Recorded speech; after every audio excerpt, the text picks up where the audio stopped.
Pourquoi l'émail? J'ai grandi dans l'émail. Mon père, toute sa vie, était émailleur. Il avait choisi en plus, en tant qu'émailleur, la voie particulière de l'art. Il faisait des pièces uniques et pour moi c'était son domaine.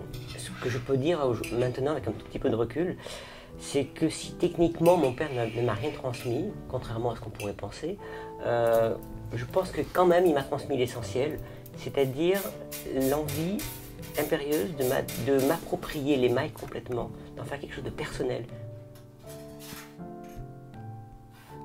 Moi, je suis beaucoup plus je me sens plus proche de l'art contemporain dans la mesure où je me sens plus lié au monochrome, à la matière elle-même, à ce que la matière peut révéler, ce qu'elle a en profondeur, ce qu'elle cache. Et cette matière, si je la travaille de plus en plus pour elle-même,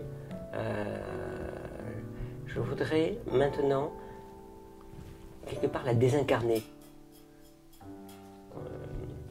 Souvent, mon travail d'émailleur, c'est réunir des conditions pour que la matière réagisse et pour qu'elle aille vers parfois des surprises. C'est souvent ça qui, dans mon travail, m'intéresse. Alors, depuis 2 ans, je me suis beaucoup orienté dans le domaine du mur. J'ai pris le parti de faire des murs émaillés. Des murs qui sont tous composés de la même manière, qui font tous globalement 1,20 m par 75 cm à peu près, quoi, et qui sont tous plus ou moins dans les monochromes. C'est-à-dire un émail, un seul type d'émail essentiel, qui me permet de jouer avec la transparence et de jouer avec la lumière. Et je les vis un peu, ces murs émaillés, comme des vitraux. Simplement, ce ne sont plus des vitraux qui sont dans des verrières, qui sont suspendus. Ce sont des vitraux qui peuvent vivre dans un lieu.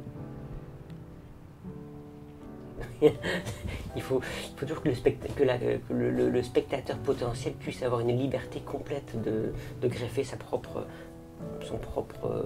personnalité dans mes pièces. Ça me paraît important de laisser cette liberté. Je ne veux pas enfermer la personne qui regarde une de mes pièces.